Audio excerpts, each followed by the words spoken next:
नमस्कार, आप देख रहे हैं दी कंटाप। मैं हूं आपके साथ प्रफुल्ल।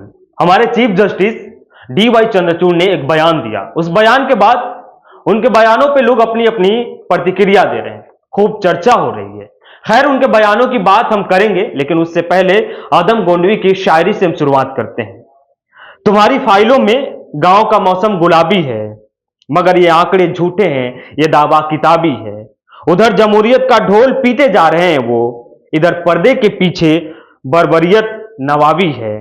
लगी ये होड़ सी देखो अमीरी और गरीबी में, ये गांधीवादी के ढांचे बुनियादी खराबी है।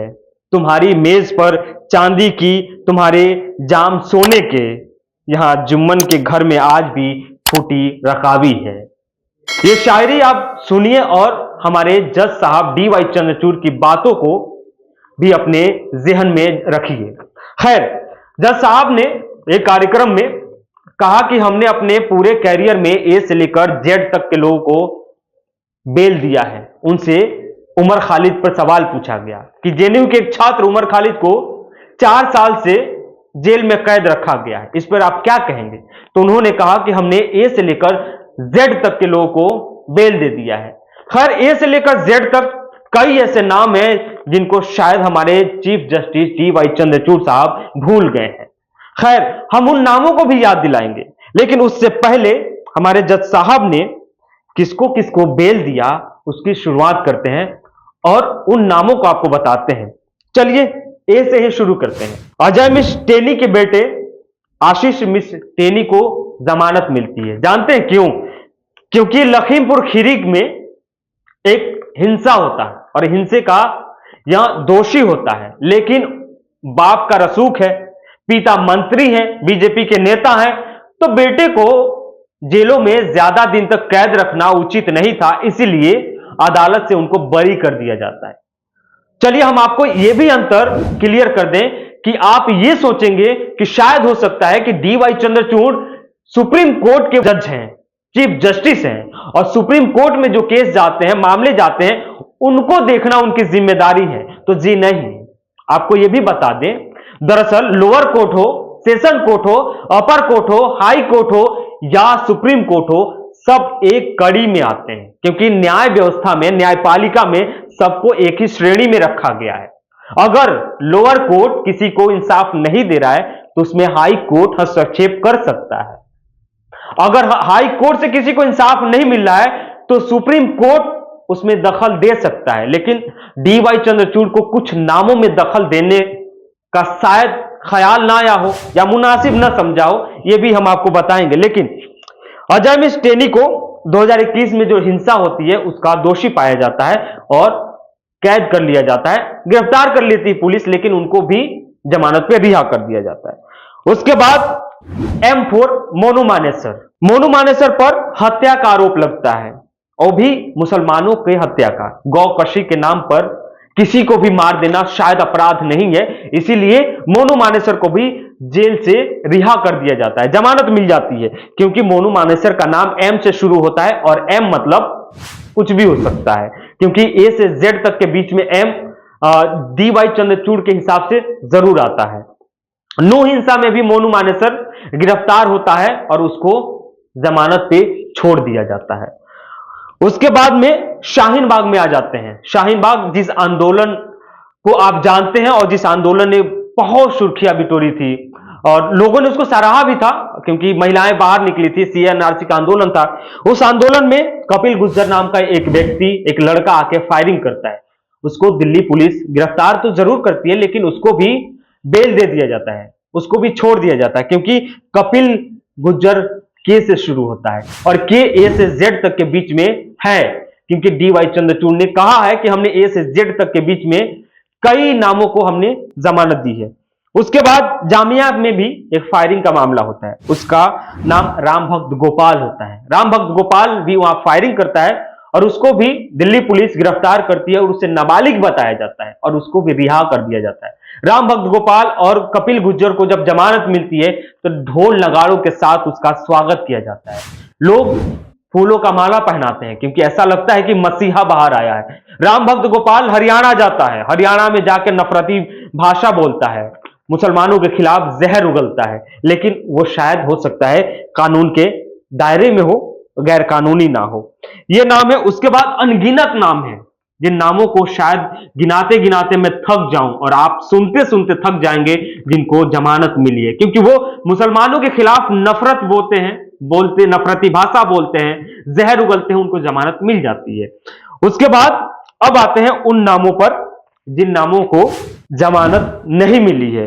ए से लेकर जेड तक के बीच में कई ऐसे नाम हैं, शायद हो सके कुछ नाम मैं अगर भूल जाऊं तो उसके लिए आपसे माफी चाहता हूं। ए से लेकर जेड तक के बीच में आप उन नामों का जिक्र करते हैं, A B C D E F G, यानी गुलफिसा। गुलफिसा को जमानत नहीं मिलती है, जानते हैं क्यों? क्योंकि सीएनआरसी का आंदोलन होता है, उस आंदोलन में गुलफिसा पार्टिसिपेट करती है, सक्रिय भागीदारी रहती है उसकी, उस पे यूएपीए लगाकर दिल्ली स्पेशल सेल गिरफ्तार करती है और सलाखों के पीछे ढकेल दिया जाता है। गुलफिसा की गिरफ्तारी 8 अप्रैल 2020 को होती है और 8 अप्रैल 2020 से लेकर अब तक वो जेल में कैद है। 1673 दिन यानी 4 साल 6 महीने 29 दिन से वो सलाखों के पीछे कैद है। उसके बाद अब जी के बाद HIJ यानी खालिद सैफी। खालिद सैफी की गिरफ्तारी 9 जून 2020 को होती है और उस दिन से लेकर आज तक वो जेलों में कैद है, यानी 1611 दिन 4 साल 4 महीने 28 दिन। जरा सोचिए, किसी की जिंदगी का इतना लंबा वक्त बिना किसी गुनाह के, बिना किसी जुर्म के जेल में कैद होकर काट रहा हो। उसके बाद अब आते हैं आपके आगे, यानी के तक हो गया।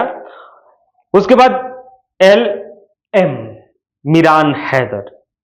मीरान हैदर की गिरफ्तारी 1 अप्रैल 2020 को होती है और 1 अप्रैल 2020 से लेकर अब तक जेल में कैद है और टोटल दिन पता है कितना हुआ?